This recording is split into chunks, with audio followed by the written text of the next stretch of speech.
Assalamu alaikum wa rahmatullahi wa barakatuh, mes chers frères et sœurs. Aujourd'hui, je vais vous partager une parole mystérieuse, mais pleine de lumière. Les braises de la séparation s'éteindront bientôt et l'isolement mourra. Ces mots puissants sont liés à un maître immense de notre tradition, Cheikh Ibn Arabi, connu comme le plus grand maître du soufisme. Il a parlé de celui qu'on appelle Al-Mahdi, non pas simplement comme un leader politique, mais comme une lumière dissimulée, gardée en secret, et dont la venue marquera la fin d'un cycle spirituel. Ce que beaucoup ignorent, c'est que Ibn Arabi a laissé des messages cryptés dans ses textes, destinés au Mahdi lui-même. Ces messages parlent de solitude, de douleur, mais surtout d'un avenir où l'isolement prendra fin.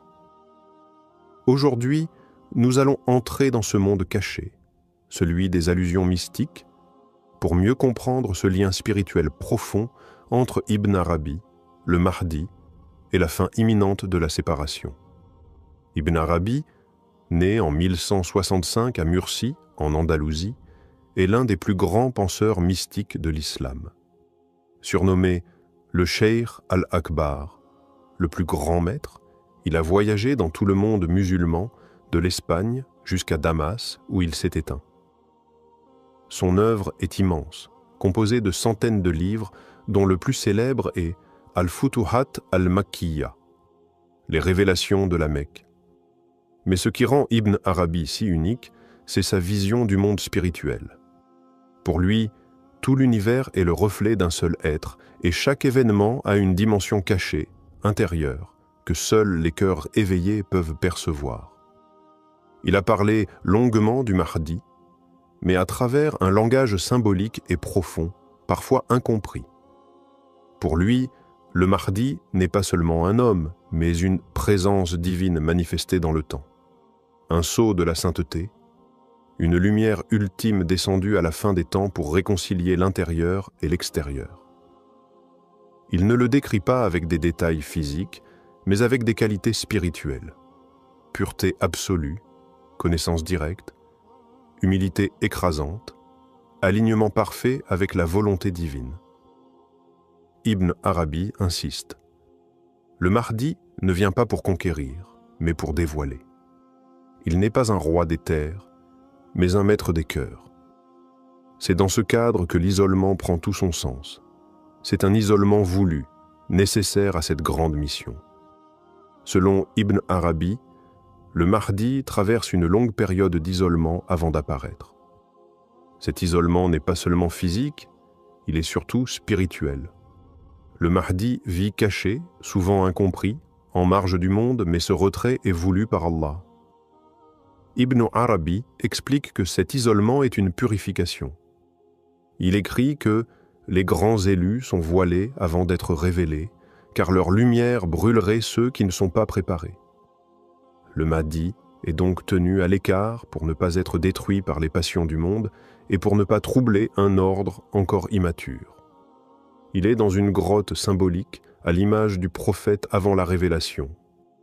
Dans ses textes, Ibn Arabi compare le Mahdi à la lune cachée par les nuages. Elle est là, mais peu la voit, sabah. Cette solitude est un fardeau, mais aussi un honneur. Car celui qui est isolé par Allah est aussi protégé par lui. Ibn Arabi insiste sur le fait que le Mahdi ne doit pas chercher à sortir de cet isolement par lui-même. Il n'est pas maître du moment. Il attend le signal, le décret. Ce silence imposé forge en lui une sagesse que le bruit du monde ne pourrait produire. Et plus encore, c'est dans cet isolement que le Mahdi reçoit les messages cachés des saints du passé, y compris ceux d'Ibn Arabi lui-même. Ce retrait n'est donc pas un oubli, mais une préparation, un écrasement nécessaire avant l'éclosion. Quand Ibn Arabi évoque les braises de la séparation, il parle d'une souffrance qui consume lentement, comme un feu caché sous la cendre. Ces braises symbolisent l'attente, la division du monde, l'absence du Mahdi dans la scène visible. Elles brûlent les cœurs sincères, qui perçoivent que quelque chose manque, que la vérité n'est plus incarnée pleinement. La séparation n'est pas seulement entre les hommes et le Mahdi, mais aussi entre les hommes et leur propre lumière intérieure. Ibn Arabi montre que cette douleur est universelle, elle touche les croyants éveillés, les saints cachés et même le Mahdi lui-même. C'est un feu discret mais persistant. Il ne détruit pas, il rappelle. Il maintient en vie un désir profond de réunification. Mais attention, ces braises ne sont pas une punition. Elles sont le signe que l'union est proche. Ibn Arabi écrit que tant que le cœur ressent ce feu, c'est qu'il est vivant.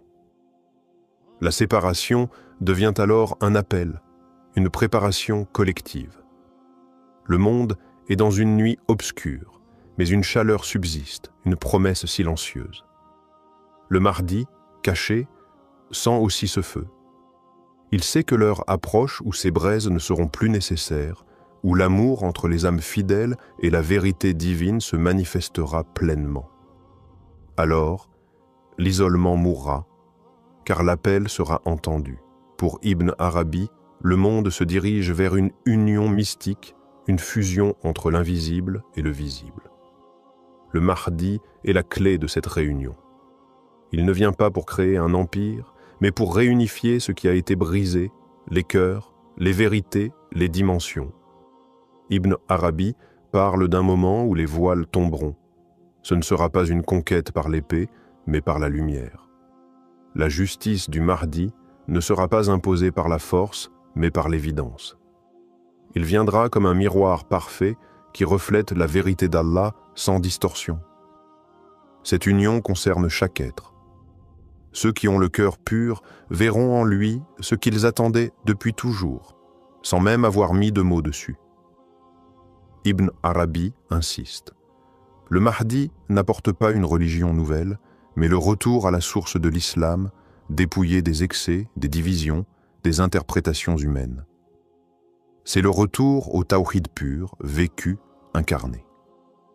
L'union dont il est question est celle entre l'extérieur, les lois, les actes, la société, et l'intérieur, la foi, la sincérité, l'amour divin. Le Mahdi sera celui qui réunira la lettre et l'esprit. À travers lui, la séparation entre le monde apparent et la réalité spirituelle disparaîtra. Et quand cette union se fera, les braises s'éteindront, car le feu n'a plus de raison d'exister quand la chaleur est devenue lumière. Ibn Arabi évoque aussi les signes intérieurs que portera le Mahdi. Il parle d'un cœur purifié de toute illusion, d'un regard qui voit au-delà des formes, d'un silence chargé de vérité. Ce sont là des qualités que personne ne peut imiter sans tomber dans l'illusion. C'est pourquoi Ibn Arabi met en garde contre ceux qui se prennent pour lui. Il dit que le Mahdi ne se proclamera jamais. Il sera reconnu non pas par les foules, mais par les cœurs véridiques, les serviteurs éveillés. Ces derniers ne le reconnaîtront pas grâce à un discours, mais à une vibration profonde dans l'âme, une certitude sans mots. Ibn Arabi insiste. Les faux prétendants surgissent dans les périodes de trouble. Ils sentent le vide et veulent le combler, mais ils ne possèdent ni lumière intérieure, ni connaissance profonde. Ils imitent, mais ne manifestent pas. Le vrai Mahdi, lui, ne cherche pas à convaincre. Il est la preuve vivante. Il n'a pas besoin de discours pour faire jaillir la justice. Ibn Arabi dit que même ses ennemis sentiront une vérité qu'ils ne pourront pas expliquer. C'est cela qui désarme, qui bouleverse. Il ne sera pas adoré comme une idole, mais aimé comme une miséricorde. Et c'est pour cela que son isolement est aussi une protection. Tant que le monde n'est pas prêt, sa lumière reste couverte, comme une braise sous la cendre.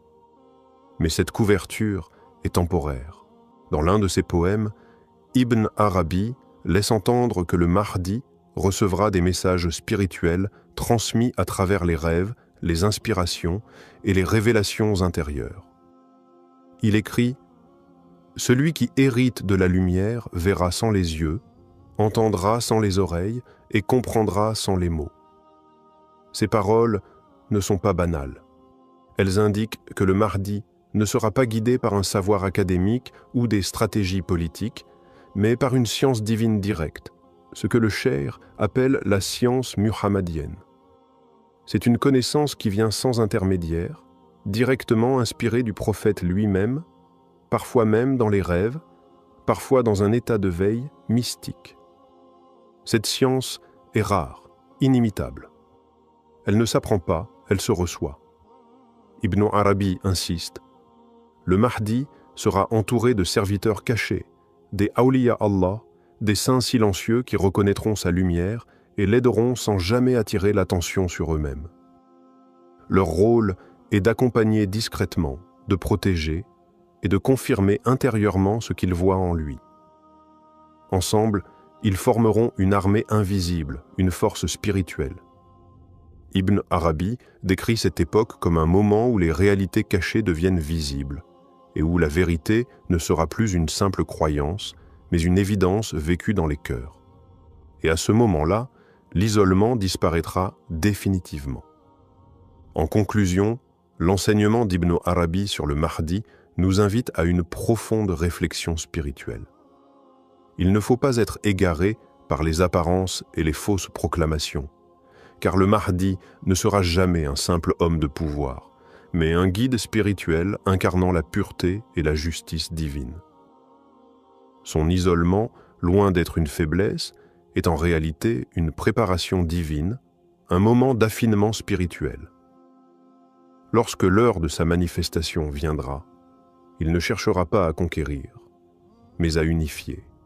Ce n'est pas une bataille physique qui l'attend, mais une victoire sur les ténèbres de l'âme humaine. Le Mahdi est la promesse de la fin de la séparation, de l'unité retrouvée, d'un monde où la lumière divine régnera.